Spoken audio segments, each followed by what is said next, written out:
Alright, you guys, welcome back to part 2 of the Tetsuya Nomura Kingdom Hearts 20th Anniversary interviews. So in part 1, which will be linked down in the description box below, we talked about the interview that Tetsuya Nomura did, the Q&A that took place during the Kingdom Hearts 20th Anniversary event. That's going to be linked down in the description box below, but this video is going to be talking about the interview that Tetsuya Nomura did with the Famitsu magazine a couple of days after the Kingdom Hearts 20th Anniversary event. So let's go ahead and dive into this second article. Of course, a link to both articles will be down in the description box below if you want to read the full articles for yourself. I will say that both of these interviews are pretty long. I know that the previous video took a little over 40 minutes, I believe it was, because it is a very long interview and there's a lot of information. This one is not quite as long, but it is pretty substantial, so I'm not going to go over everything in this interview. If you want to read the full interview, it will be linked down in the description box below. I'm just going to be talking about the stuff that pertains to the future of the Kingdom Hearts series, things that I think are actually important. So let's go ahead and dive into this video. Alright, so the first thing I do want to talk about is that Nomura talks about, it's been 3 years since Kingdom Hearts 3 has come out. He talks about how, since Kingdom Hearts 3 has come out, they've released Remind, they've released Melody of Memory, they released the cloud versions on Nintendo Switch, which is, oh god, the cloud versions of Kingdom Hearts on Nintendo Switch. Oh boy, might need to do a video on that as well. But he talks about how, really these last 3 years has passed in the blink of an eye. And yeah, I gotta say, I relate to that feeling for sure because, bro, it still doesn't feel real. I'm gonna be honest with you. We've been waiting for Kingdom Hearts 3 for so long. Really ever since Kingdom Hearts 2 came out. We knew Kingdom Hearts 3 was going to come eventually. And then the game finally got announced back in 2013. And then it wasn't until 2019 that it actually came out. And it's just, this was something that we waited on for so long, and it's out, and for better or worse, whether or not you hate the game or love the game or somewhere in between, it's still just kind of unreal to think that Kingdom Hearts 3 exists. It is a thing that has come out and it exists.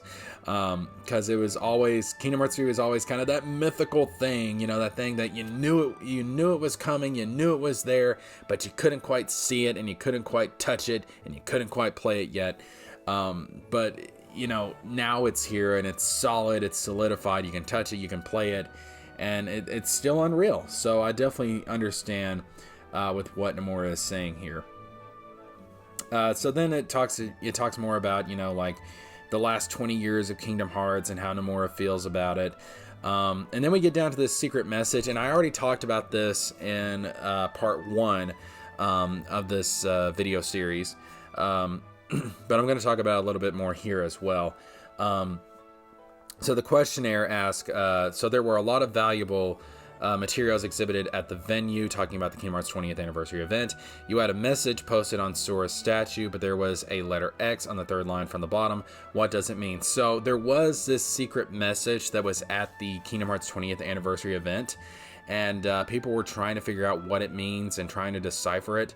And people have actually been able to decipher it now, and we do have the answer. So, one of the questions that people had after the trailers came out was, who was the narrator, who was the one voicing both the Missing Link trailer as well as the Kingdom Hearts 4 trailer. And there was a lot of theories about this. Some people thought it was young Xehanort, some people thought it was actually Cloud Strife, but we do have an answer. It was actually hidden in this secret code. It has been decoded, and the mysterious voice is actually the voice of Sigurd. Now, if you don't know who Sigurd is a character that was introduced at the very end of Kingdom Hearts Union Cross, when Brain ends up in the Missing Link era of Scala Ed Kylum. He is greeted by a character known as Sigurd, and I really didn't think Sigurd was going to be all that important. I thought he was just kind of going to be a guide to Scala Ed Kylum for Brain, and was really just going to be relegated to that particular era. And really now I thought he was just going to be regulated to Missing Link. But if he is voicing the Kingdom Hearts 4 trailer, the first Kingdom Hearts 4 trailer, clearly Sigurd is going to have a bigger role in the story, which I did not see coming, but I'm very interested to find out who this character is and his importance to the story. So they're talking more about the secret message, and then they talk about, how Shibuya Hikari, which is the area that we saw in in Quadratum, how, they were wanting to, base Quadratum on Shibuya Hikari, how, because it's such a easily recognizable landmark, and when you're familiar with a setting in real life, it makes it easier to recreate it in a video game. And then, again, going on with this, they talk about, is Shibuya part of the world of Quadratum? And Nomura says, yes, it is. And then we get to something very interesting, and this is something that people have been speculating on since Kingdom Hearts 3 came out, and we saw Sora in Shibuya in the secret ending of Kingdom Hearts 3. And the question in regards to that is, while we're on the topic, is there any possibility of a reunion with the characters from The World Ends With You who appeared in Kingdom Hearts Dream Drop Distance? And Nomura says, strictly speaking, it is a different world from the Shibuya of The World Ends With You. Some fans believe there is a connection to The World Ends With You and Stranger of Paradise Final Fantasy Origins, which I have not played yet, and I don't really know what the story of Stranger of Paradise Final Fantasy Origins is. I do need to get caught up on that, so I don't really know what Nomura is talking about in regards to that particular game. However, of course, I do understand what he's talking about in regards to the connection between Kingdom Hearts 4 and The World Ends With You, with the whole Reaper's game and death and Sora being kind of sort of dead.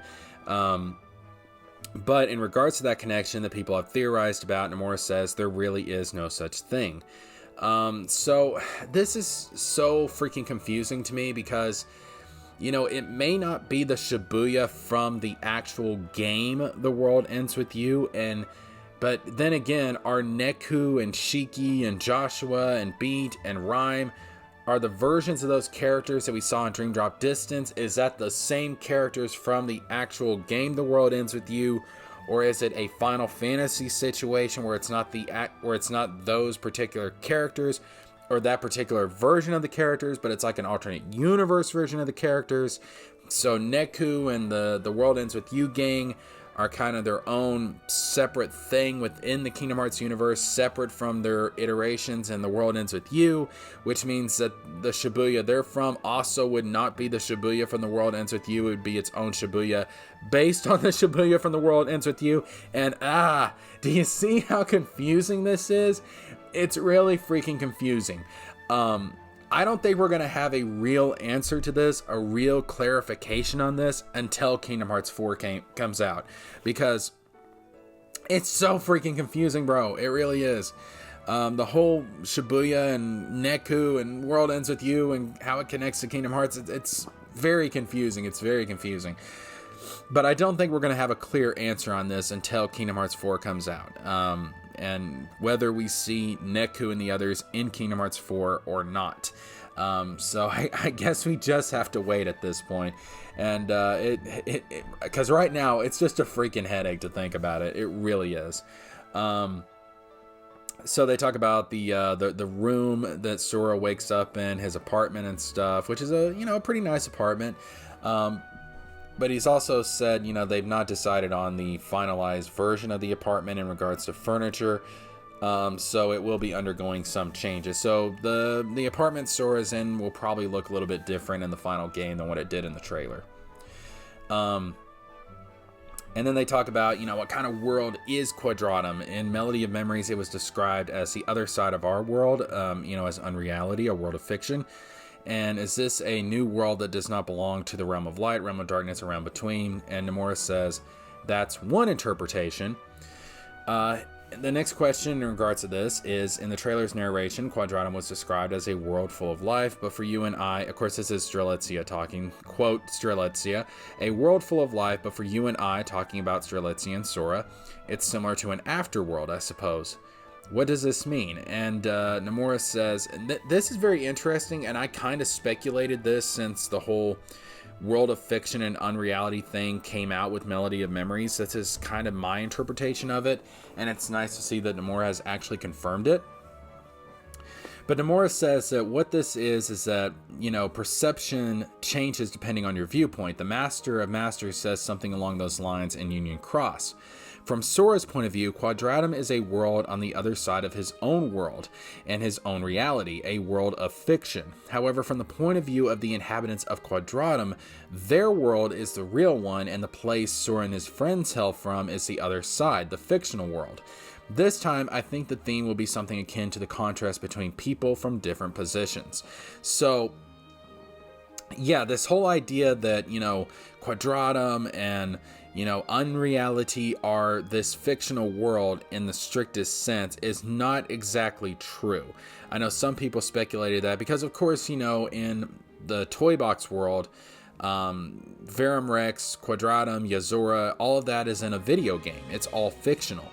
And to somebody from that viewpoint, it would be fictional. Of course it would. It's a video game. But that world actually exists within its own reality. So to those people, they're real, and anything outside of their reality, their perception of reality, their perspective of reality would be considered not real, would be unreality, would be fictional, which would include Sora's reality. So, and you can kind of think of it how, here we are in our world, in the real world, in real life, and when we play Kingdom Hearts, to us it's just a video game. But what if we somehow discovered there were other universes out there, and in one of those universes, the story of Kingdom Hearts actually exists. Sora actually exists in another universe. To us, it's a video game, but it actually exists somewhere in the infinite chasm of reality. And so it would be real, but from our perspective, it's not real. Like, you get what I'm saying? It's very trippy. It gets into a lot of metaphysics. It gets into a lot of philosophical debate. You're getting into multiverse stuff. You're getting into all sorts of very interesting stuff that would take way too long to go into in this video. But I'm a sucker for stuff like that. I'm a sucker for philosophy, for metaphysics, for cosmology. I'm a sucker for all of that stuff. So you know what? I am so here for it. I mean, this really gets me excited for, what Nomura is going to do with the story going forward. And I can't wait to see it. Nomura's a madman, but man, do I love the madness. I love the madness. So let's see. There's a question about Strelitzia, just confirming, that she also sees the, unreality Quadratum as an afterworld, just like Sora. And then, of course, they talk about the narrator who did the narration for the Missing Link trailer and for the Kingdom Hearts 4 trailer. Already talked about that. That, of course, is Sigurd. I think I've talked about that, quite a bit already, so no need to go into that question. The next question is, the place where Donald and Goofy are in is the original world, right? What would a realistic Sora look like in the original world? Nomura says that Donald and Goofy are looking for clues to Sora in the original world. Of course, we all speculate that Donald and Goofy are in fact in the underworld, and it's pretty much confirmed that the person who's sneaking up on them is in fact Hades. Everything you saw in the trailer before the title appeared is from Quadratum, and Sora will look realistic there, but if he returns to the original world, then the shaders will make him look like Donald and Goofy. So again, once again, just confirming, as I talked about in the previous video in part 1, the whole, cartoon aesthetic of Kingdom Hearts, it's not going anywhere. The realistic look is just for Quadratum. It's just for the worlds in unreality. The Kingdom Hearts, traditional aesthetic is still there. They're not abandoning it, so do not worry. And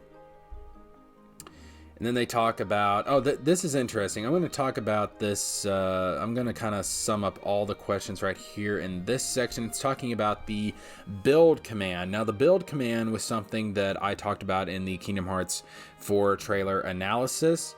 But there is a build command in the command menu where the link command was in Kingdom Hearts 3. And from the way Nomura is describing this, it kind of gives me another theory about how this works. And basically, it's, to sum it up, it's kind of like, in combat, like Sora's going to be able to, steal certain aspects of the enemy that he's fighting. Nomura calls it scrap and build. That's the concept of the gameplay here, of that mechanic. So it seems like Sora is going to be able to steal certain aspects of his enemy, and then he's going to be able to take those aspects and build new attacks, build new techniques. So I think the best way to describe it would be, you know, kind of like, I forget what the job class is in Final Fantasy, but there's actually a job class where they can steal the techniques and the abilities of enemies that they're fighting, and then they can use them for themselves. I feel terrible that I don't remember exactly what that's called. I'll probably have to look it up later. Hey guys, future Jesker James here to provide some clarification on this, but I did look it up later on after the fact, and the job class from Final Fantasy that I was trying to think of, the job class that can actually steal the or learn the abilities and the magic of your enemies and then use it in combat for yourself, is actually called the Blue Mage. I don't know why that slipped my mind. I should have known that playing Final Fantasy for as long as I have, but yes, what I'm thinking of is a Blue Mage. I'm going to leave a link to the Blue Mage article on Final Fantasy Wiki so you guys can read it for yourself, but I think that the scrap and build mechanic in Kingdom Hearts 4 could actually be very similar to how a Blue Mage works in the Final Fantasy series. So again, the link to that will be down in the description box below. But I think we're getting a similar mechanic to that, where Sora is going to be able to steal certain aspects or abilities of his enemies, and then he's going to be able to convert them into his own unique attacks, which is a very interesting concept. You know, I'm not really sure how it's going to work out exactly, but I'm interested to see how it plays out. It could be a very fun mechanic. So they talk about, you know, how Kingdom Hearts 4 is part of the Lost Master arc, but then asking, you know, to what saga does Kingdom Hearts Missing Link belong to? Now, this is a fascinating answer from Nomura. Nomura says that the Kingdom Hearts series does not solely include the Darkseeker arc up to Kingdom Hearts 3 and the Lost Master arc from Kingdom Hearts 4. There is also the Key series that includes Kingdom Hearts Key, Union Cross, and Dark Road. Kingdom Hearts Missing Link is a work that fills in the blank period and bridges them together. So, you know, up to this point, we thought we were dealing with two sagas, you know, the Darkseeker saga and then the saga that comes after the Darkseeker saga, which we now know is the Lost Master arc. But apparently there's actually 3 different sagas going on here. One is the Darkseeker saga, which of course includes Kingdom Hearts 1, Chain of Memories, Kingdom Hearts 2, 358 over 2 days, Birth by Sleep, Recoded, Dream Drop Distance, Birth by Sleep, A Fragmentary Passage, Kingdom Hearts 3, and I think you would probably include Melody of Memories in that as well. That's the Xehanort saga. That's the Darkseeker arc. But apparently, Kingdom Hearts Key, Kingdom Hearts Union Cross, and Kingdom Hearts Dark Road, as well as I'm assuming Kingdom Hearts Missing Link, are all a part of a separate saga, which, you know, is the Key saga, essentially. I didn't really consider them to be a part of their own separate saga. I kind of considered them to be a part of whatever the next saga would be after the Darkseeker saga, but no, apparently the mobile games are their own separate saga. That is fascinating how Nomura classifies these things, and Kingdom Hearts 4 really is the beginning of the Lost Master saga. So Missing Link is somehow going to tie all the sagas together. Gonna be very interesting to see how that happens, and see how that plays out. But you know, I trust Nomura at this point. I think he can do it. So they ask if Brain is the main character for Kingdom Hearts Missing Link. Nomura says no, he's not. It's going to be create an avatar game like Kingdom Hearts Unchained Key was, and we all pretty much expected that. We all pretty much expected that you were going to be able to create essentially another player character for this game, similar to Key and Union Cross. Now they talk more about the gameplay of Kingdom Hearts Missing Link, and there's not really too much I want to go into right here. Again, you guys can read the full interview for yourself. It will be linked down in the description box below. And yeah, that's pretty much how it ends. It's just talking about the gameplay of Missing Link, which I'm not really going to get into this video. But to end off this video, Nomura, or KH Insider does say that there will be an expanded version of the interview that will be published in the May 12th through the 19th issue of Weekly Famitsu. So this is not even the full interview. The full interview, the expanded version of the interview, will be published in May. And of course, when that comes out, we're going to be talking about it right here on this channel. But yeah, that's going to do it. That is going to do it. A lot of good, very juicy information coming out after the Kingdom Hearts 20th anniversary event. And we Kingdom Hearts fans, you know, at that event and after that event, we ate very, very good. We ate very good. We got our fill of Kingdom Hearts information for a good long while. Probably the next time we're going to get Kingdom Hearts information outside of the expanded version of this interview will probably be when Dark Road comes out in August, which should be a very, very interesting time, my friends. But yeah, that is going to wrap it up for this one. Again, part 1 of the Kingdom Hearts 20th anniversary Tetsuya Nomura interviews. Part 1 of this will be linked down in the description box below. And of course, for more Kingdom Hearts content, be sure to click the subscribe button, click the like button, click that bell for notifications to get more. Also, guys, I have set up a Twitter. If you want to get updates, if you want to get tweets from me, then go click on the link to my Twitter down below and follow me on Twitter. That's going to be the best place to get updates from me for the time being.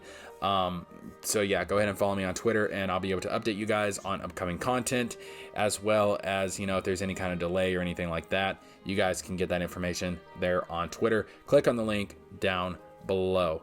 But to wrap it up, guys, tell me what you think about these interviews. Tell me what you think about you know, what Tetsuya Nomura has had to say here about Kingdom Hearts 4, Kingdom Hearts Missing Link, and Kingdom Hearts Dark Road. Give me your thoughts and opinions down in the comments section below. I'm very interested to see what you guys think about all of this. And that's going to wrap it up for this one. So, till the next video, I'm Jesker James, signing off.